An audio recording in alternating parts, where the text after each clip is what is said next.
Assalamualaikum warahmatullahi wabarakatuh. Perkenalkan, nama saya Nadia, NPM 2341206. Di sini saya akan menjelaskan sebuah materi dari mata kuliah pengantar akuntansi.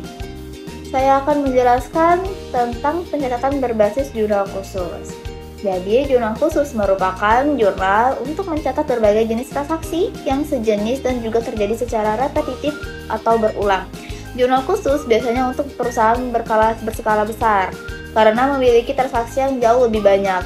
Pencatatan dalam jenis jurnal khusus ada agar catatan tersebut tidak banyak memenuhi buku besar dengan cepat. Berikut ini beberapa jenis dan contoh jurnal khusus sesuai kegunaan. Di antaranya 1. Jurnal khusus pembelian.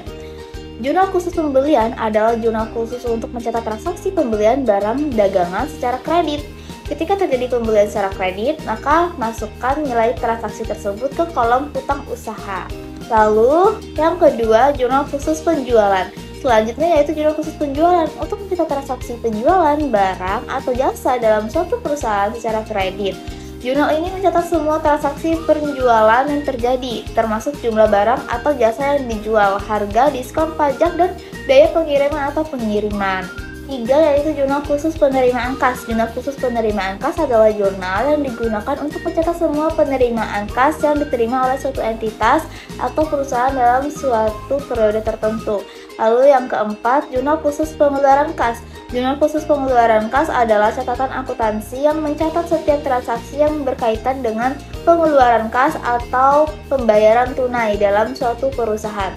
Tujuan dari jurnal ini untuk mencatat dan membantu setiap pengeluaran kas agar dapat dihitung dengan akurat jumlah kas yang ada pada suatu periode tertentu. Berikut cara memasukkan data tersebut. 1. Mengidentifikasi setiap transaksi yang masuk ke dalam jurnal umum ataupun khusus. Jangan sampai terjadi kesalahan dalam memasukkan transaksi. Kedua, mengidentifikasi saldo yang ada. Apakah akan mengurangi atau justru akan menambah saldo awal. Perhatikan jumlah saldo awal dan juga jenis transaksi untuk melakukan pengidentifikasian. Lalu ketiga, telitian dalam menulis sebuah nominal dan setiap transaksi. Jangan sampai Anda melakukan kesalahan dalam menulis. Terus keempat, lakukan juga analisis untuk mengetahui antara yang ada di debit dan juga yang ada di kredit karena harus sama. Kesimpulannya, jurnal khusus adalah alat pencatatan untuk transaksi sejenis yang terjadi, membantu perusahaan besar pengolah volume transaksi jenis mencakup pembelian, penjualan, penerimaan kas, dan pengeluaran kas. Proses pencatatan mirip dengan jurnal umum, memerlukan identifikasi transaksi, mencatat penyesuaian saldo, ketelitian nominal, dan analisis antara debit dan kredit untuk keselarasan.